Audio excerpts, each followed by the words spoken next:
Hello everyone. ಪ್ರಶ್ನೆ ಸಂಖ್ಯೆ 67. ಬಳ್ಳಿ ಸಸ್ಯಗಳು ನಿರ್ದಿಷ್ಟ ದಿಕ್ಕಿನ ಕಡೆಗೆ ತೋರಿಕೆಯ ಚಲನೆಯಲ್ಲಿ ದ್ಯುತಿ ಅನುವರ್ತನೆ, ಸ್ಪರ್ಶಾನುವರ್ತನೆ ಮತ್ತು ರಾಸಾಯನಿಕ ಅನುವರ್ತನೆಗಳು ಹೇಗೆ ಸಮನ್ವಯವಾಗಿದೆ? ನೋಡಿ, ಇಲ್ಲಿ ಬೆಳೆಯುತ್ತಿರುವಂತಹ ಒಂದು ಸಸ್ಯಗಳು ಬೆಳಕನ್ನ ಗ್ರಹಿಸಿದಾಗ ಆಕ್ಸಿನ್ ಹಾರ್ಮೋನು ಸಂಶ್ಲೇಷಿಸಲ್ಪಟ್ಟು ಜೀವಕೋಶಗಳು ಉದ್ದವಾಗಿ ಬೆಳೆಯುತ್ತೆ ಅಲ್ವಾ? ಬೆಳಕು ಸಸ್ಯದ ಒಂದು ಕಡೆಯಿಂದ ಪಸರಿಸಲು ಪ್ರಾರಂಭಿಸಿದಾಗ ಆಕ್ಸಿನ್ ಏನಾಗತ್ತೆ, ನೆರಳಿನ ಭಾಗದ ಕಡೆಗೆ ವಿಸರಣೆಗೊಳ್ಳುತ್ತೆ. ಇದರಿಂದಾಗಿ ಕಾಂಡದಲ್ಲಿರುವಂತಹ ಒಂದು ಭಾಗದಲ್ಲಿರುವಂತಹ ಒಂದು ಜೀವಕೋಶಗಳು ಉದ್ದವಾಗಿ ಬೆಳೆಯುತ್ತೆ. ಆದ್ದರಿಂದ ಸಸ್ಯವು ಬೆಳಕಿನ ಕಡೆಗೆ ಬಾಗಿದಂತೆ ಕಾಣುತ್ತದೆ.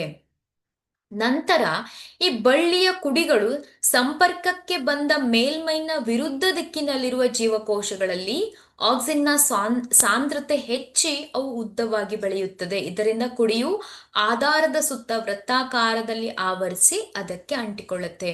ಬಳ್ಳಿಗಳು ಯಾವ ರೀತಿಯಾಗಿ ಒಂದು ಆಧಾರಕ್ಕೆ ಅಂಟಿಕೊಳ್ಳುತ್ತೆ ಅಲ್ವಾ, ಈ ರೀತಿಯಾಗಿ.